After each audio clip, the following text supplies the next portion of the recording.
Dear students, మరి ఎస్బీఐలో state Bank of ఇండియాలో customer support engineers మరి పోస్టులకైతే జూనియర్ అసోసియేట్ పోస్టులకైతే మరి యొక్క వీళ్ళు నోటిఫికేషన్ ఎస్బీఐ వాళ్ళు అయితే ఇవ్వటం అయితే జరిగింది. ఈ ఎగ్జామ్ యొక్క విధి విధానాలు చూద్దాం. ఎవరైనా మన సబ్స్క్రైబర్లో మెంటర్షిప్ తీసుకునే వాళ్ళు ఎవరైనా ఉంటే, మీరు ఎవరైనా మీ యొక్క ఫ్యామిలీ మెంబర్స్ ఎవరైనా ఉంటే మరి ఈ విషయం చెప్పండి. ఎందుకంటే ఈ ఎస్బీఐలో దాదాపు State Bank of India SBI junior customer పోస్టుకి భర్తీ జరగదు. దేశవ్యాప్తంగా 9,121 ఖాళీలు ఉన్నాయంటే ఏదైనా డిగ్రీ, ఎనీ డిగ్రీ అమ్మ, బీఎస్సీ కానీ, బీఏ కానీ, బీకామ్ కానీ, ఎనీ డిగ్రీ పడవచ్చు. ప్రిలిమ్స్ మెయిన్ పరీక్షలో ప్రతిభ, ఎందుకంటే దీనిలో 2 ఎగ్జామినేషన్ ఉంటాయంట. ప్రిలిమ్స్ మెయిన్స్ అని కండక్ట్ చేయటం అయితే జరుగుతుంది. ఎస్బీఐ వాళ్ళు కూడా ఇది కూడా ఒక సివిల్స్ ఎగ్జామ్ లేక మరి కండక్ట్ చేస్తున్నారు. మరి దేశంలో దాదాపు ఇలాంటి నిరుద్యోగ కొరత ఉంది. అందుకని వీళ్ళు కూడా కాంపిటీషన్ ఎక్కువైపోయింది కాబట్టి దాన్ని తట్టుకునేటట్టుగా ప్రిలిమ్స్ కండక్ట్ చేసి దానిలో కొంతమందిని ఫిల్టర్ చేసి తర్వాత మెయిన్ కండక్ట్ చేయడం ఈ విధంగా జరుగుతుంది.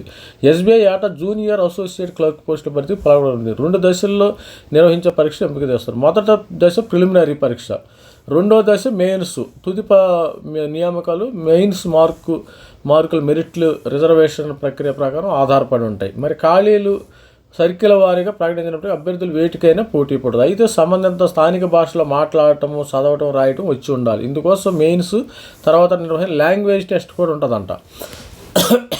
అదేవిధంగా స్థానిక భాషను 10వ తరగతి లేక ఇంటర్మీడియట్ ఒక సబ్జెక్టుగా చదువుకుంటే లాంగ్వేజ్ అంటే హిందీ, ఇంగ్లీషు, తెలుగు వచ్చిన వాళ్ళకి మంచి ఉపయోగం. తెలుగుతో పాటు హిందీ కూడా వస్తే మీకు అడ్వాంటేజ్ అమ్మ. తర్వాత ఎంపికైన సర్కిల్ నుంచి కనీసం 5 ఏళ్ళు సేవలు అందించడం తప్పనిసరి. ప్రిలిమ్స్ మెయిన్ ఏంటంటే వీళ్ళు ప్రిలిమ్స్ కండక్ట్ చేస్తారు. ఆన్లైన్లో 100 మార్కులు కండక్ట్ చేస్తారు. సిబిటి ప్రశ్నలు ఉంటే ప్రతి సబ్జెక్టు జవాబుకు 1 మార్కు, తప్పు సమాధానానికి పావు, అంటే 1/4 నెగిటివ్ ఉంటుంది. తర్వాత చూసినప్పుడు ఇంగ్లీష్ లాంగ్వేజ్ అసలు ప్యాటర్న్ ఏ విధంగా ఉంటుంది. ఇంగ్లీష్ లాంగ్వేజ్ 30 ప్రశ్నలు, 30 మార్కులు, 20 వ్యవధి, 20 నిమిషాలు. న్యూమరికల్ ఎబిలిటీ 35, అంటే న్యూమరికల్ మన ఆర్ఎస్ అగర్వాల్ చదువుకుంటే సరిపోయింది. ఈ బుక్ మనకి ఆర్ఎస్ అగర్వాల్. 35 ప్రశ్నలు, 35 మార్కులు, 20. Reasoning ability 35. ఎందుకంటే కాంపిటీషన్ పెరిగిపోయింది. అందుకనే వీళ్ళు కూడా రకరకాలుగా టఫ్గా మరి ఎగ్జామ్స్ కండక్ట్ చేయడం జరుగుతుంది. మరి విభాగాల వారీగా కనీస మార్కుల నిబంధన లేదు. అలాగే మొత్తం మీద ఎన్ని మార్కులు పొందని నిబంధన. ఇది అభ్యర్థులకు కలిసి వచ్చే అంశమే. పరీక్ష సాధించిన మార్కుల మెరిట్తో సర్కిల్ కేటగిరీ వారిగా ఖాళీలను ఒక ఖాళీకి 10 రెట్ల మందిని మెయిన్స్కి అంటే 1:10 రేషియోల మీద ఎంపిక చేయడం జరుగుతుందంట వీళ్ళకి. తర్వాత ఇవి ఎగ్జామినేషన్ ప్యాటర్న్ ఏమన్నా numerical ability, quantitative simplification, number series, quadratic equation, data, ఇవన్నీ కూడా ఆర్ఎస్ అగర్వాల్ అనే కాంపిటేటివ్ బుక్ చదువుకుంటే మీకు, అండ్ ఈ బుక్ చదవటం వల్ల అనేకమైన ఉపయోగాలు ఉంటాయి. గుర్తుపెట్టుకోండి. Reasoning, sitting, coding, decoding, direction science, blood relations, ఇవన్నీ కూడా రీజనింగ్. తర్వాత ఇంగ్లీష్ లాంగ్వేజ్, రీడింగు, కాంప్రహెన్షన్, వీటి మీద. మరి ఫిలిమ్స్ అయిన తర్వాత మెయిన్ ఎగ్జామినేషన్. ఎందుకంటే ఫిలిమ్స్లో క్వాలిఫై అయిన వాళ్ళే మెయిన్కి వస్తారు. దీనిలో 4 విభాగాలు, 90 ప్రశ్నలు ఉంటాయి. వీటికి 200 మార్కులు ఉంటాయి. పరీక్ష వ్యవధి 2 గంటల 40 నిమిషాలు ఉంటాయి. రుణాత్మక నెగిటివ్ మార్కులు ఉంటాయి. తప్పు సమాధానానికి కేటాయించిన 4/100, అంటే 1/4 ఒక మార్కు ఒకదానికి 1/4 కట్ చేయటం జరుగుతుంది. గుర్తుపెట్టి, ఎందుకంటే స్టూడెంట్స్ సీరియస్నెస్ ఉండాలమ్మా. అందుకనే ఈ సెల్ ఫోన్లు, ఇన్స్టాగ్రాము, రీల్స్ టైం వేస్ట్ చేసుకోండి. Don't waste your time, valuable time. ఈ సగం పాడైపోతున్నారు. మరి ఈ ఫేస్బుక్లో కూడా సెక్సువల్ మరి కంటెంట్ ఎక్కువ వచ్చేస్తుంది. దానివల్ల కూడా స్టూడెంట్స్ ఇదైపోతున్నారు. మరి ఇన్స్టాగ్రాము, తర్వాత ఫేస్బుక్, ఇన్స్టాగ్రామ్లో కూడా బాగా ఇదైపోతున్నారు. దాని బదులు ఇలాంటి ప్రిపేర్ అయితే మీ యొక్క లైఫ్ సెట్ అవుతుంది కదా. అది ఒకసారి ఆలోచించండి. మరి జనరల్ ఫైనాన్షియల్ అవేర్నెస్, మరి ఇది ఏంటంటే మెయిన్ ప్యాటర్న్ ఈ విధంగా ఉంటుంది. 50 మార్కులు 35. తర్వాత జనరల్ ఇంగ్లీష్ 40 క్వశ్చన్లు 40 మార్కులు. వ్యవధి 35 నిమిషాలు. అంటే మీకు 70 నిమిషాలు ఇస్తారు. దీనిలో 90 నిమిషాలు ఇస్తారు. అంటే గంటన్నర. ఇక్కడ గంటన్నర. దీనిలో ఆల్మోస్ట్ 2.5 గంటలు అమ్మ ఎగ్జామినేషను. Quantitative aptitude. దీనిలో ఏ విధమైన ఇంజనీరింగు అలాంటివి ఏమి లేవు. అందరూ రాసే general financial awareness, general English, quantitative, reasoning ability, ఇవన్నీ కూడా ప్రతి ఒక్కళ్ళు రాసే సబ్జెక్టు వీళ్ళు పెడుతున్నారు. ఎందుకంటే ఈ సివిల్, ఇంజనీరింగ్ అయ్యేం కాదు. బీఎస్సీ, బీకామ్ ఎవరైనా, ఏ డిగ్రీ వాళ్ళైనా ఈ ఎగ్జామినేషన్, ఇంజనీరింగ్ వాళ్ళు కూడా రాసుకోవచ్చు, ఇబ్బంది ఏమీ లేదు. సెక్షనల్ విభాగాల వరకు కనీస మార్కులు పొందాలని నిబంధన మెయిన్స్లో లేదు. పరీక్ష రాసిన అభ్యర్థులందరూ అగ్రిగేట్ అంటే కట్ ఆఫ్ నిర్ణయిస్తారు. ఇప్పుడు ఇన్ని మార్కులు రావాలని గుర్తులేదు. ఇది కట్ ఆఫ్ని సపోజ్ ఇది ఉందనుకో, మీకు ఎన్ని మార్క్స్కి ఉందమ్మా, ఇది ఆల్మోస్ట్ ఎన్ని మార్కులకు ఉంది, 50 అవి 100, 200 మార్కులకి ఎగ్జామినేషన్ ఇది. ఈ 200 మార్కులకి సపోజ్ 200కి ఇన్ని మార్కులు రావాలని రూల్ ఏం లేదు. సపోజ్ ఆల్ ఇండియాలో 100 వచ్చింది అనుకో, వీడే కింగ్.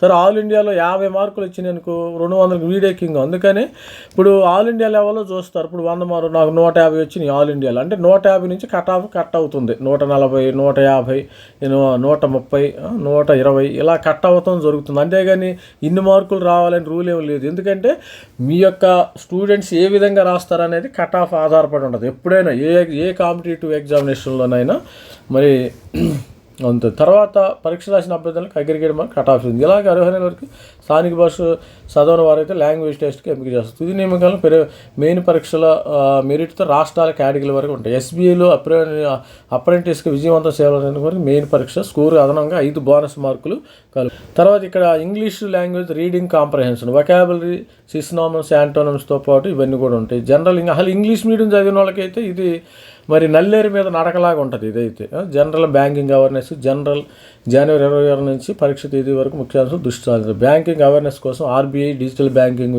ప్రధాన కార్యాలు, ఆర్థిక వార్తలు వీటిని బాగా చదవాలి. బ్యాంకింగ్లో ఏ విధంగా ఉన్నాయి, జనరల్ కరెంట్ అఫైర్స్ చదువుకోవాలి. ఇప్పుడు ఆర్బీఐ ఎప్పుడు స్థాపించారు, మన దేశంలో ఆర్బీఐ ఎప్పుడు స్థాపించారు, కొన్ని క్వశ్చన్స్ ఉంటాయమ్మా. ఆర్బీఐ ఎప్పుడు స్థాపించారు, ఎస్బీఐకి దేశవ్యాప్తంగా ఎన్ని బ్రాంచులు ఉన్నాయి, ఎస్బీఐ హెడ్ క్వార్టర్ ఎక్కడ ఉంది, ఇవన్నీ క్వశ్చన్స్ అవేర్నెస్.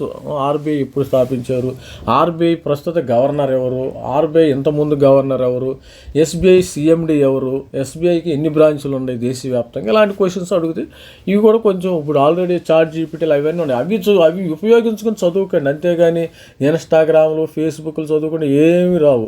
అది గుర్తు. మరి ప్రిపరేషన్ ఎలా అంటే సన్నద్ధత. ప్రిపరేషన్ ప్రిలిమ్స్ సెప్టెంబర్లో, సెప్టెంబర్ అంటే నెక్స్ట్ మంత్, అంటే గరిష్టంగా 20-25 రోజులు టైం ఉంటుంది. ఈ వ్యవధికి తగ్గట్టుగా ప్రణాళిక రూపొందింది. ఇప్పటికే ఐబీఎఫ్సీ క్లరికల్ ప్రకటన వెలువడింది. అంతకుముందు ఐఎస్ఎస్బీఏ పరీక్ష ఉంది కాబట్టి పరీక్ష ఐబీఎస్ ప్రాక్టీస్ టెస్ట్కి ఉపయోగపడుతుంది. ఎందుకంటే ఇది దాదాపు ఒకలాగా కనిపిస్తుంది అమ్మ. ఇప్పుడు ఈ బ్యాంకింగ్ ఎగ్జామ్స్ అన్నీ ఒక రకంగానే ఉంటాయి. తర్వాత ఎస్బీఐ, ఐబీఎంసీ ఒకేలా ఉంటాయి. మెయిన్స్ కూడా దాదాపు ఒకటే. ప్రశ్నల సంఖ్య వ్యవధిలో స్వల్ప మార్పులు ఉంటాయి. 2 పరీక్షల్లోనూ ఉమ్మడి అంశాలు అంటే ఒక దెబ్బకి 4 పెట్టలు అన్నట్టుగా మీరు ఒక ప్రిపరేషన్ సాగితే అనేకమైన ఎగ్జామ్కి. ఐబీఎంసీ అంటే మీ అందరికీ తెలుసు, అన్ని బ్యాంకులు కలిపి ఒకసారిగా ఎగ్జామినేషన్ కండక్ట్ చేస్తాయి. ఇప్పటి నుంచే పరీక్ష తేదీ వరకు రోజు 8 గంటలు చదివి ప్రణాళిక సిద్ధం చేసుకోవాలి. సమయభావం దృష్ట్యా క్విక్ రీడింగ్ ప్రాధాన్యం. ముఖ్యమైన అంశాలకు ఈ రోజుల్లో చదవటం చాలా ఈజీ అమ్మ. ఒక ల్యాప్టాప్ పెట్టుకుని హ్యాపీగా ఒక ట్యాబ్ పెట్టుకుని చాట్ జీపీటీ, జెన్ఐ యూజ్ చేసి దెబ్బ కొట్టేయచ్చు. జెన్ఐ మంచి ఏమైనా డౌట్లు ఉంటే చాట్ జీపీటీని అడగటం. అంటే చెత్త విషయాలకు మీరు అడగొద్దు. అడగకుండా ఇలాంటి మంచి విషయాలు, పనికొచ్చే విషయాల కోసం అడగండి.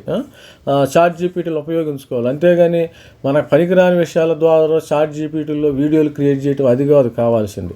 మరి ముఖ్యమైన చదువు పూర్తయిన తర్వాత ఇందులో వీలైన మాదిరి ప్రశ్నలు సాధన అనంతరం అంశంలోనే మాక్ టెస్ట్ రాయాలి. ఫలితాలు బాగుంటే ఆ తర్వాత ముఖ్యమైన మీరు మాక్ టెస్టులు కూడా ప్రిపేర్ అవ్వాలి. పాత ప్రశ్నపత్రాలు క్షుణ్ణంగా చేయాలి.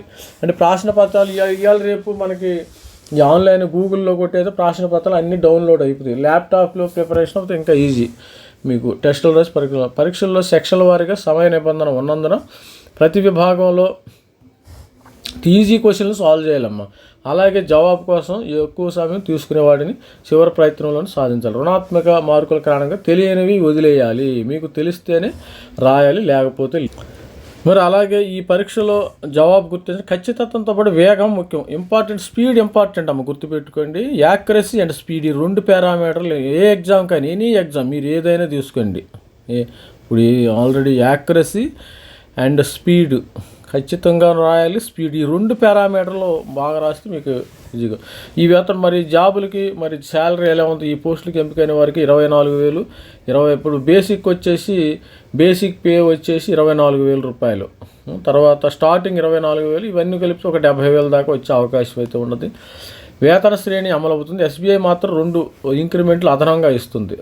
అందువల్ల వీరికి 26,730 రూపాయలు మూల వేతనం దక్కుతుంది. దీని ప్రకారం మొదటి నెల నుంచి వీరు మెట్రో ప్రాంతాల్లో పనిచేసి 46,000 టోటల్ అన్ని కలిపి 46,000 రూపాయల వేతనం అయితే వస్తుందంట. అందుకోవచ్చు.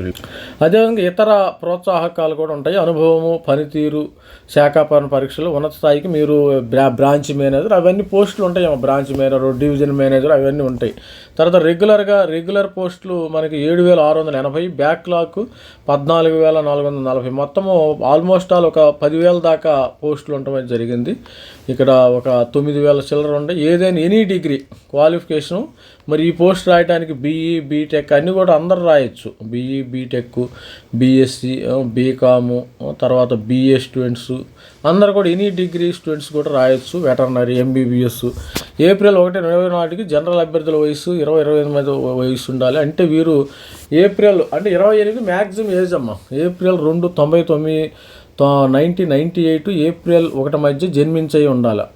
అంటే తర్వాత ఓబీసీలకు 3 ఏళ్ళు, ఎస్సీలు ఎస్టీలకు 5 ఏళ్ళు, దివ్యాంగులకు 10-15 ఏళ్ళ నుంచి గరిష్ట వయసులో సడలింపు ఉంటుంది. అంటే క్వాలిఫికేషన్ ఇది స్టూడెంట్స్ ఓవరాల్గా. మరి ఎస్బీఐ జూనియర్ అసిస్టెంట్ పోస్టులు క్వాలిఫికేషన్ ఎవరు మరి ఈ ఎగ్జామినేషన్ ఎవరు రాయాలి, మరి శాలరీ ఎంత, మరి దీని సంబంధ ప్రిపరేషన్ ఎలా ఉంటుంది అనేకమైన డౌట్ మరి క్లారిటీ అయితే ఈ వీడియోలో ఉంది. ప్రతి ఒక్కరు వీడియోని లైక్ చేయండి, షేర్ చేయండి, సబ్స్క్రైబ్ చేయండి. Thank you, bye.